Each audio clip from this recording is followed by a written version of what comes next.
अच्छा mom, let's go.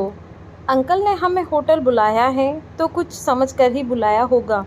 आज मैं इस आहान को छोड़ूंगा नहीं। आज मैं उसे अपने पैर पकड़कर माफ़ी मंगवा कर रहूँगा। रजत बिस्तर से उठकर जाने के लिए तैयार हुआ। ब्रिज चौधरी ये सब बातें सुन रहे थे और परेशान हो रहे थे। वो किसी मुसीबत में नहीं पड़ना चाहते थे। उन्होंने अपनी परेशानी जाहिर करते हुए कहा, मुझे नहीं लगता तुम्हें वहाँ जाना चाहिए। यह कोई जाल भी हो सकता है। कैसे पिता हैं आप? अपने खुद के बेटे की ऐसी हालत देखने के बाद भी आपका खून नहीं खोल रहा। आप एक बहुत ही बेकार पिता हैं। सुहासिनी ने चिल्लाते हुए कहा, मेरी बात मानो और वहाँ मत जाओ। हो सकता है कि सुशील खुद वहाँ फंस गया हो। अगर उसने आहान के सच में पकड़ लिया है तो फिर वो उसे यहाँ लेकर क्यों नहीं आता? ब्रिज ने समझाने की कोशिश की। क्या आपको ऐसा लगता है कि सुशील हमें धोखा देगा? उसकी मार्डिगल आर्ट्स ट्रेनिंग है। ट्रेनिंग के लिए हमें इतने पैसे खर्च किए हैं। बात चाहे जो भी हो, पर अब मेरा बेटा उस आदमी से बदला लेकर रहेगा। आप आना चाहते हैं तो आइए, वरना हम जा रहे हैं। सुहासिनी ने अपने बेटे की तकलीफ़ बिल्कुल नहीं देखी जा रही थी, इसीलिए अब वो किसी की नहीं सुनने वाली थी। कुछ देर बाद दोनों माँ बेटे मनाली होटल पहुँचे। उनके पीछे पीछे ब्रज भी वहाँ आ गया। तीनों ने रूम में घुसकर नोटिस किया कि आहान सोफे पर बैठकर आराम से चाय पी रहा था। उसके माथे पर कोई शिकन नहीं था और न ही किसी तरह का कोई डर। वो बहुत शांत और सहज था। क्या यही वो आदमी है जिसने तुम्हारी यह हालत की है? सुहासिनी ने आहान की तरफ गुस्से में देखते हुए कहा। हाँ मॉम, रजत ने कहा। इतना सुनकर सुहासिनी आहान की तरफ गई और उससे थप्पड़ मारने के लिए हाथ उठाया कि तभी किसी ने उसका हाथ पकड़ लिया। यह हाथ किसी और ने का नहीं बल्कि ब्रिज चौधरी का था। ये तुम क्या कर रही हो? क्यों हम सबको मुसीबत में डालना चाहती हो तुम? ब्रिज की बात सुनकर सुहासिनी गुस्से से तिलमिला उठी थी। इससे पहले वो कुछ बोल पाती, ब्रिज ने कहा, मास्टर चोपड़ा आप यहाँ। रूम में एंटर करते ही ब्रिज ने राज चोपड़ा और गुरुजी को देख लिया था। ब्रिज समझ गया था कि आहान कोई मामूली आदमी नहीं है। आहान ने अभिषेक का हाथ भी तोड़ा था, पर फिर भी राज ने कोई रिएक्शन नहीं लिया, बल्कि उसके रूम में उसको चाय पीता देख रहा था। मास्टर चोपड़ा, ये बात सुनकर सुहासिनी की हकीकी रह गई। सब जानते थे कि चोपड़ा फैमिली बहुत हाई प्रोफाइल फैमिली थी। ब्रिज चौधरी, मुझे नहीं पता था तुम में इतनी हिम्मत है, राज ने ताना मारते हुए कहा। मास्टर चोपड़ा, मैं आपकी बात समझा नहीं। ब्रिज जानता था वो एक बड़ी मुसीबत में पड़ने वाला था, पर फिर भी उसने अपना डर छुपाने की कोशिश की। तुम्हें क्या लगता है कि तुम यंग मास्टर को नुकसान पहुंचाने किसी को भेजोगे और फिर खुद बच जाओगे? मैंने तुम्हें इतना बेवकूफ़ तो नहीं समझा था, राज ने कहा। यंग मास्टर, ये दो शब्द सुनते ही ब्रिज को सुहासिनी के पैरों तले ज़मीन खिसक गई। दोनों को विश्वास नहीं हो रहा था कि जिसे वो लोग बस शिमला से आया हुआ एक मामूली इंसान समझ रहे थे, वो असल में यंग मास्टर था। उन्हें समझ नहीं आ रहा था कि अब वो इस सिचुएशन को कैसे हैंडल करेंगे। यंग मास्टर चोपड़ा, ब्रिज की जुबान लड़खड़ाने लगी। जब राज चोपड़ा आहान को परेशान नहीं कर रहे थे और अपने भाई के साथ किए गए सलूक का बदला नहीं ले रहे थे, तो उनकी क्या औकात थी? आहान के स्टेटस के बारे में वो सोच भी नहीं पा रहे थे। यंग मास्टर, अब आप इनके साथ क्या करेंगे? राज ने सवाल किया। इस वक्त आहान बिल्कुल सहजता से खड़ा हुआ यह सब देख रहा था। उसके चेहरे पर एक मुस्कान थी। यह समझना बहुत मुश्किल था कि उसके दिमाग में क्या चल रहा था। मैंने तुम्हारा एक हाथ तोड़ा, पर फिर भी तुम्हें अक्ल नहीं आई, आहान ने बहुत क्लेमली कहा। रजत अब समझ चुका था कि आखिर आहान था कौन। उसके लिए सबकी ऐसी रिस्पेक्ट देख कर अब रजत घबराने लगा। यंग मास्टर, मैं हार मानता हूँ। Surrender surrender. अब तुम सरेंडर करना चाहते हो? तुम्हारा सारा गुस्सा और अक्कड़ कहाँ गए? मैंने तुम्हारे साथ नरमी बरती, फिर भी तुमने यह किया, आहान ने ताना मारते हुए कहा।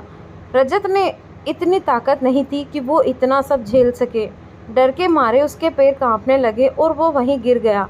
यंग मास्टर, इसमें मेरे बेटे की कोई गलती नहीं है। सुशील को मैंने भेजा था। आपको जो सज़ा देनी है मुझे दीजिए, पर प्लीज़ मेरे बेटे को माफ़ कर दीजिए। सुहासिनी अपने घुटनों पर बैठकर आहान से माफ़ी मांगने लगी। गुस्से से उसकी लाल हुई आंखें अब झुकी हुई थी। अब तक वो आप मुझे थप्पड़ मारना चाहती थी और अब माफ़ी मांग रही हैं। आपका गुस्सा बहुत जल्दी ठंडा नहीं हो गया?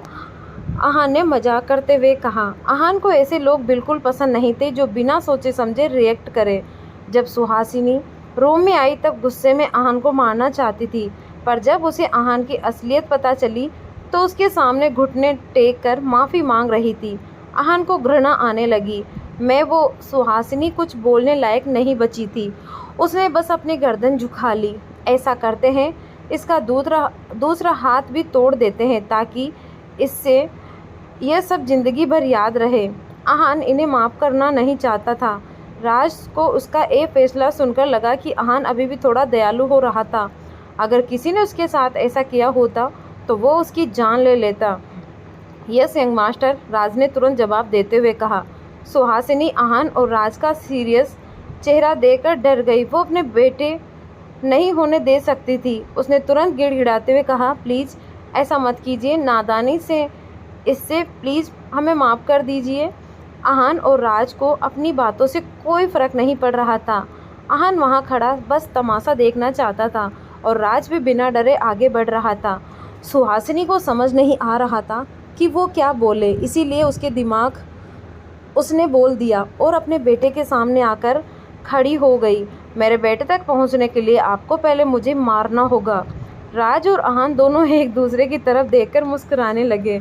उन्हें यह कहता देख सुहासिनी के माथे पर पसीना आ गया। उसने फिर से कहा, आप देख क्या रहे हैं? मैं मजाक नहीं कर रही। तुम्हें क्या लगता है मैं तुम्हें नहीं मार सकता? राज को अब गुस्सा आने लगा था। ठीक है, फिर तुम हम दोनों को मार दो। वैसे भी ऐसी ज़िंदगी का क्या फ़ायदा, हम बच तो वैसे भी नहीं सकते। इससे अच्छा है मार दो हमें। सुहासिनी चिल्लाने लगी। उसे लग रहा था कि इतने लोगों के बीच में वो जान से मार देने की गलती नहीं करेगा, पर राज को कोई फ़र्क नहीं पड़ा। वो उन्हें मारने के लिए बिल्कुल तैयार था कि तभी ब्रिज आ गया। माफ़ कर दीजिए यंग मास्टर, इन दोनों से गलती हो गई। उसकी माफ़ी मैं मांगता हूँ आपसे। आगे से ऐसा कुछ नहीं होगा। गलती शायद मेरी है, मैं ही अपने परिवार को अच्छे से मैनेज नहीं कर पाया। आहान को यह फैमिली ड्रामा देखने में बिल्कुल इंटरेस्ट नहीं था। उसके लिए यह सब बिल्कुल मायने नहीं रखता था। ऐसे लोगों से डील करने के लिए उसके पास बहुत सारे लोग थे। उसने इरिटेट होते हुए कहा, जाने दो इन्हें, मुझे इनका फैमिली ड्रामा नहीं देखना है। मुझे और भी ज़रूरी काम है, जाने दो। यहाँ मौजूद सब लोग हैरान थे। यंग मास्टर इन्हें छोड़ना चाहते थे। राज ने जैसे ही कोई सवाल करना चाहा तो आहान ने कहा, यह लास्ट टाइम है जब मैं इन्हें माफ़ कर रहा हूँ। अब अगर आगे कुछ भी ऐसा किया तुम लोगों ने तो मैं तुम्हें छोड़ूंगा नहीं, समझे? Now just get lost. Thank you young master, आप महान हैं। आपका दिल बहुत बड़ा है। आगे से मैं पूरा ध्यान रखूंगा कि मेरी बीवी और मेरा बेटा ऐसी कोई गलती ना करें। ब्रिज ने उसका एहसान मानते हुए कहा। आहान ने अपना मुंह फेर लिया। इसके बाद चौधरी फैमिली वहाँ से चली गई। राज और गुरुजी भी वहाँ से चले गए। आहान फिर से सोफे पर बैठ गया। वो सोचने लगा कि कैसे ब्रिज ने अपने परिवार को बचा लिया था। उसे अपने पुराने दिन आ गए याद, कैसे उसका पूरा परिवार उसे और उसकी माँ को टॉर्चर करते थे और वो भी ऐसे ही घुटने टेककर गिड़गिड़ाते थे। फ़र्क ये था कि रजत और सुहासिनी के पास एक पिता और पति था, पर आहान और उसकी माँ के पास कोई नहीं था। यह सोचते सोचते आहान की आंखें थोड़ी नम हो गई। तभी सुशील वॉशरूम से बाहर आया। उसके पैर पर बहुत चोट लगी थी, पर फिर भी वो खुद को संभालते हुए चल पा रहा था, क्योंकि वो मार्शल आर्ट्स में स्टेज सेकंड में ट्रेंड था। वो आहान के पास आया और बोला, यंग मास्टर, आहान और उसकी डील के मुताबिक अगर रजत और सुहासिनी वहाँ से आ जाए तो वो उसे छोड़ देगा। मैं तुमसे कुछ सवाल करूँगा, उसका सच सच जवाब देना और मैं तुम्हें जाने दूँगा। आहान ने कहा, आप मुझसे जो पूछना चाहे पूछ सकते हैं, मैं झूठ नहीं बोलूँगा। सुशील ने तुरंत जवाब दिया। आहान का अब मनाली आना जाना लगा रहने वाला था। आहान वहाँ के मार्शल आर्ट लेक्चर के बारे में जानना चाहता था। वो जानना चाहता था कि कितने लोग मार्शल आर्ट के स्टेज सेकंड पे हिस्सा थे और कितने लोग स्टेज सेकंड का हिस्सा थे। मार्शल आर्ट स्टेज 2 में कितने लोग हैं? आहान ने सवाल किया। यंग मास्टर, जितना मैं जानता हूँ अभी मार्शल आर्ट स्टेज 2 में मनाली शहर के 140 लोग हैं। इनमें से 100 लोग लेवल 2 पर हैं और 40 लोग लेवल 1 पर हैं और 10 लोग फाइनल लेवल पर हैं। सुशील ने सच सच जवाब दिया। मार्शल आर्ट एक्सपर्ट बनना यूँ मुश्किल था। बहुत कम लोग थे जो अब मार्शल आर्ट में जाते थे। टाइम बहुत बदल गया था। लोगों में पहले जैसी ताकत नहीं बची थी। इसका दूसरा कारण टेक्नोलॉजी भी था। नई टेक्नोलॉजी और साइंस की वजह से अब हथियार यूज़ करना आसान हो गया था। स्टेज 2 पर पहुंचना तो और भी मुश्किल था। लोग स्टेज 1 के सारे लेवल कंप्लीट नहीं कर पाते थे, पर कुछ ऐसे लोग थे जो स्टेज 2 के फाइनल स्टेज पर आ जाते थे। स्टेज 2 मार्शल आर्ट एक्सपर्ट की बहुत इज्जत होती थी। सुशील भी स्टेज 2 मार्शल आर्ट एक्सपर्ट था। चौधरी फैमिली ने उनका फाइनेंशियल बहुत साथ दिया था। उन्होंने उसकी ट्रेनिंग पर लाखों पैसे खर्च किए थे और इतना ही नहीं, मनाली के फोर्स एरिया में उसके लिए एक बंगला भी बनाया था। अच्छा ये बताओ, मार्शल आर्ट के स्टेज 2 पर कितने लोग हैं? आहा ने कुछ सोचते हुए पूछा। स्टेज 2 वाले लोग ही थे जो 3 साल पहले उसे मारने के लिए उसके पीछे पड़े थे। उसे लग रहा था शायद यह लोग मनाली से ही होंगे। स्टेज 2 पर ज़्यादा लोग नहीं हैं, लगभग 10 से 12 लोग होंगे। इतना कहते हुए सुशील ने उसके नाम और लेवल बताते हुए की है। आहान उन्हें बहुत ध्यान से सुन रहा था और नोट कर रहा था। वो उनके बैकग्राउंड के बारे में जानना चाहता था। उसे इस बात का पता लगाना था कि 3 साल पहले उसके पीछे कौन लोग थे। और हाँ, जो आदमी मास्टर चोपड़ा के साथ था वो भी स्टेज 2 पर था, पर कौन से लेवल पर था ये मुझे अच्छे से नहीं पता। सुशील ने सब सच सच बताना ही ठीक समझा था। इतना तो वो समझ गया था कि आहान बहुत पहुंची हुई चीज़ था। अब आहान का सुशील की बातों पर ज़्यादा ध्यान नहीं था। उसने एक नाम सुना और उसी पर अटक गया। वो कहीं ना कहीं जानता था कि वो आदमी कौन था और शायद 3 साल पहले उन आदमियों के साथ था जो उसके पीछे पड़े थे।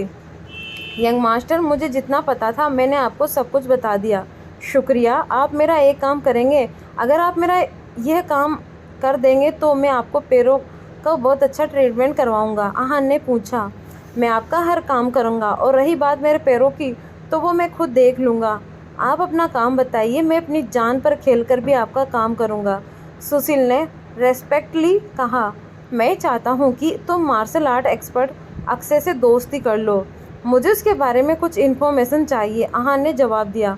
हो जाएगा यंग मास्टर, आप फिक्र मत कीजिए। आप बस बताइए आपको क्या जानना है। सुशील आहान का हर काम करने के लिए तैयार था ताकि फ्यूचर में कभी अगर उसे ज़रूरत पड़े तो आहान उसकी मदद करे। मैं जानना चाहता हूँ कि 3 साल पहले क्या अक्षय किसी को पकड़ने के लिए उस मिशन का हिस्सा था? अगर हाँ तो उसके साथ और कौन कौन थे? और हाँ, ध्यान रखना यह काम तुम छुप कर करना, दुश्मन को पता नहीं चलना चाहिए। आहान ने अपनी बात ख़त्म की। यंग मास्टर, आप बिल्कुल फ़िक्र मत कीजिए, आपका काम हो जाएगा। सुशील बहुत कॉन्फिडेंट था। अब तुम जा सकते हो। आहान के लिए यह पता करना बहुत ज़रूरी था कि आखिर 3 साल पहले उसके पीछे कौन लोग थे। यंग मास्टर, इतना कहकर सुशील वहाँ से चला गया। क्या सुशील यह इन्फॉर्मेशन ला पाएगा?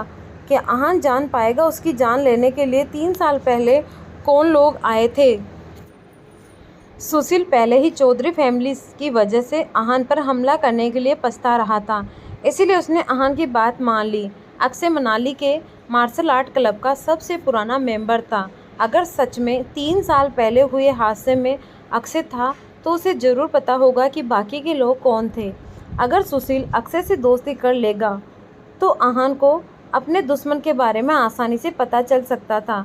जब आहान इन्हीं सब बातों में खोया हुआ था तभी रूम में अस्मिता आई। अस्मिता, रूपल के पेरेंट्स के बारे में कुछ पता चला?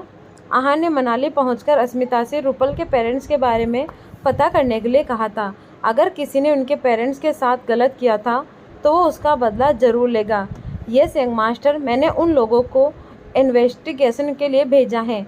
अभी जो खबर मिली है उसके मुताबिक रूपल के पेरेंट्स मिस्टर अनुज और मिस्टर ललिता ने जो वाइन बनाई थी उसमें कोई प्रॉब्लम नहीं थी। दरअसल उनकी डिस्ट्रीब्यूटर के साथ बहस हो गई थी जिसकी वजह से उसने उनकी वाइन में कुछ मिला दिया और एक बूढ़े आदमी को बेच दिया। उसको पीते ही उस बूढ़े आदमी को हार्ट अटैक आया और उससे पहले वो हॉस्पिटल पहुंच से उसकी मौत हो चुकी थी। अब उसकी फैमिली चाहती है कि उस डिस्ट्रीब्यूटर मिस्टर अनुज और मिस्टर ललिता को जेल हो जाए। डिस्ट्रीब्यूटर को पकड़ना मुश्किल नहीं है क्योंकि उसके खिलाफ हमारे पास एविडेंस है। अस्मिता ने पूरी बात समझाई। अच्छा, तो क्या उस बूढ़े आदमी की फैमिली बहुत पावरफुल है? आहान ने कुछ सोचते हुए सवाल किया। आहान सारी मुसीबत की जड़ समझ चुका था। इस आदमी का बेटा शर्मा फैमिली का दामाद है और सिर्फ इतना ही नहीं, उसके पॉलिटिकल और मिलिट्री कनेक्शन भी बहुत हैं। शर्मा फैमिली अपने दामाद को बहुत मानती है। अस्मिता ने हामी भरते हुए कहा। शर्मा फैमिली? वही शर्मा फैमिली जो मनाली की टॉप 5 फैमिलीज में आती हैं। आहान ने सवाल किया। यस यंग मास्टर, अस्मिता ने जवाब दिया। यह सब सुनने के बाद आहान को सोचने लगा। रायजादा फैमिली पूरे एशिया में थी, सारे सेक्टर्स में उसका नाम था, हर सेक्टर में था। तो उनकी कंपनी भी थी या पहचान थी या फिर कुछ शेयर थे, पर हम जिस सेक्टर में वो कमज़ोर थे वो थी मिलिट्री और पॉलिटिक्स। अब क्योंकि शर्मा फैमिली की इन दोनों सेक्टर्स में पहचान थी, उनसे पंगा लेना मुश्किल हो सकता था। ये समझ गया, इस शर्मा फैमिली से डील करने के लिए कोई तगड़म तो लगाना ही पड़ेगा।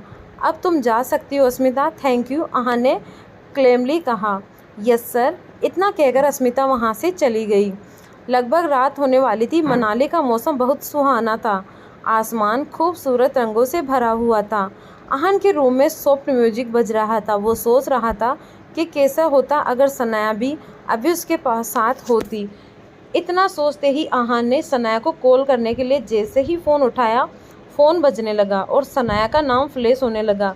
हे हुबी, कैसे हो आप? सामने से सनाया की क्रेपी आवाज़ आई। आई एम फाइन, अभी मैं तुम्हारे बारे में ही सोच रहा था। आहान सनाया की आवाज़ सुनकर खुश हो गया। खुशी खुशी में आहान रियलाइज़ नहीं किया था कि उसने पहली बार सनाया को तुम बुलाया था, पर सनाया ने यह नोटिस कर लिया और यह सुनकर वो मन ही मन खुश होने लगी थी। फाइनली उनका रिश्ता आप से तुम पर आ गया था। रियली? सनाया ने पूछा। यस, काश तुम यहाँ होती। तुम जानती हो टीवी पे तुम्हारा फेवरेट सॉन्ग बज रहा है। आहान ने टीवी देखते हुए कहा। आओ हबी, अब तुम मुझे इतना मिस कर रही हो तो मैं तुम्हें बता रही हूँ कि मैं मनाली पहुँच गई हूँ, सनाया ने बहुत एक्साइटेड होकर कहा। ये सुनकर आहान से उसकी खुशी कंट्रोल नहीं हुई। उसने तुरंत कहा, अमेजिंग, तुम बताओ तुम कहाँ हो, मैं अभी आता हूँ तुम्हें लेने। हाँ हाँ हाँ हाँ मिस्टर आहान, जल्दी लेने आओ वरना तुम जानते हो मेरे आसपास कितनी भीड़ लग जाएगी। मैं अभी मनाली बस स्टॉप पर हूँ। सनाया की आवाज़ में खुशी साफ साफ झलक रही थी। सनाया मनाली सिर्फ इसीलिए आई थी क्योंकि उसे आहान की फ़िक्र हो रही थी और वो उससे मिलना चाहती थी। मैं 15 मिनट में पहुंचता हूं, तुम मेरा वहीं इंतज़ार करना। इतना कहकर आहान ने फ़ोन कट कर दिया। आहान जानता था कि सनाया को देखकर लोग उससे बात करना चाहेंगे और उसे हर तरफ से घेर कर उसे परेशान करेंगे। आहान जल्दी से अस्मिता की ड्राइवर और गाड़ी लेकर बस स्टॉप की तरफ चला गया। जब वो बस स्टॉप पहुंचा तो उसने देखा कि सनाया और रूपल कुछ लोगों में घिरी हुई थी। दोनों के चेहरे पर इरिटेशन और इम्प्रेशन था। आप दोनों कितने खूबसूरत हैं। आप मुझे एक मौका क्यों नहीं देती? एंटरटेनमेंट इंडस्ट्री में आप जैसी खूबसूरत लड़कियों की ही ज़रूरत है। मेरी कंपनी आपको 1 साल में बहुत फेमस एक्टर्स बना देगी। एक आदमी जो कि एंटरटेनमेंट इंडस्ट्री में कॉस्टिक एजेंट था, उन दोनों को यही बात बार बार बोल रहा था और परेशान कर रहा था। हमें कोई इंटरेस्ट नहीं है, आप प्लीज़ जाइए यहाँ से, रूपल ने जवाब दिया। अगर कोई भी और लड़की होती तो शायद इस ऑफ़र को तुरंत एक्सेप्ट कर लेती, पर सनाया और रूपल दोनों ही इस फील्ड में कोई इंटरेस्ट नहीं था। ब्यूटीज़, एक बार मेरी उस आदमी ने फिर से उन्हें समझाना चाहा, पर इस बार बीच में यंग लड़का आ गया। अंकल, क्या आपको समझ नहीं आ रहा कि ये लेडीज़ आपसे क्या कह रही हैं? उस यंग लड़के ने कहा। वो लड़का ज़्यादा नहीं बड़ा नहीं था। उसने ऊपर से नीचे तक ब्रांडेड कपड़े और शूज़ पहने हुए थे। उसकी अकड़ देखकर साफ साफ पता चल रहा था कि वो कोई बहुत रईस बाप का बेटा था।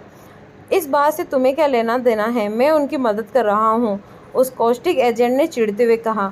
पर मुझे नहीं लगता कि इनको आपकी मदद की ज़रूरत है, और वैसे भी आप जैसे एजेंट कैसे होते हैं ये सब जानते हैं। अपने ऑफिस ले जाकर आप इनके साथ क्या क्या करेंगे कैसे पता है? यंग लड़के ने जवाब दिया। तुम में इतनी हिम्मत? तुम इस एजेंट पे ने ज़ोर से कहा। देखिए अंकल, यहाँ से चले जाइए वरना मुझसे बुरा कोई नहीं होगा, उस यंग लड़के ने गुस्से में कहा। बस जानने के लिए एंटरटेनमेंट इंडस्ट्री में सबको कॉम्प्रोमाइज़ करना पड़ता है। इससे पहले वो एजेंट फिर कुछ बोला पाता। वो यंग लड़का फिर से बोला, चलिए चलिए अंकल, निकलिए यहाँ से। अपनी बेइज्जती होते देख वो आदमी वहाँ से चला गया। और भी लोग जो सनाया और रूपल की बात करना चाहते थे चुपचाप वहाँ से खिसक गए। फाइनली अब शांति है, उस यंग लड़के ने कॉन्फिडेंटली कहा। पर सनाया और रूपल के चेहरे पर कोई भी एक्सप्रेशन नहीं थे। इस वक्त सनाया तो सिर्फ आहान से मिलना चाहती थी। माय ब्यूटीफुल गर्ल, मेरा नाम आयुष है और मैं अबोर्ड पढ़ाई कर रहा हूँ। बस अभी अभी यहाँ आया हूँ। अगर आप फ्री हैं तो मेरे साथ मनाली घूमेंगी, उस लड़के ने कहा। सनाया और रूपल ने कोई जवाब नहीं दिया। दोनों ने ही उसे इग्नोर करना बेटर समझा था। आप दोनों बहुत अलग किस्म की लड़कियां हैं। इग्नोर होने पर आयुष को शर्मिंदगी महसूस हुई। मेरे हस्बैंड बस आते ही होंगे, सनाया ने पीछा छुड़वाते हुए कहा और उसकी आंखें आहान को ढूंढने लगी। तभी आहान वहां आया। उसके हाथ में बहुत खूबसूरत फूल थे। हालांकि वो बस एक दिन के लिए दूर थे, पर दोनों ने एक दूसरे को बहुत मिस किया था।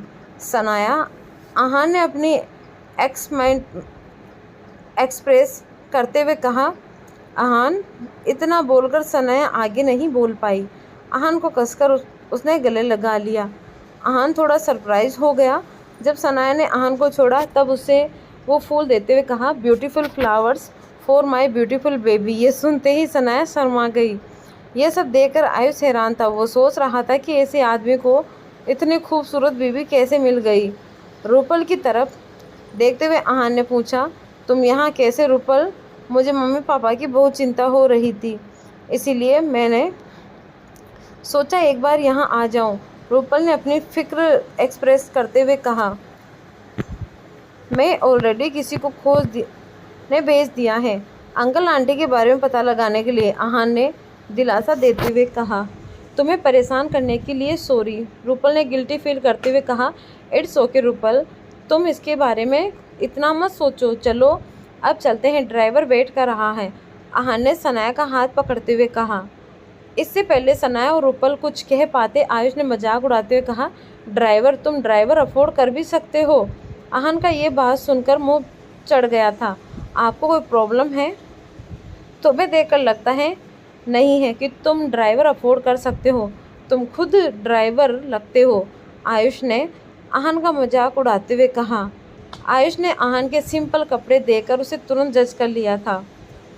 मैं ड्राइवर रख सकता हूँ या नहीं, इससे आपको क्या लेना देना है?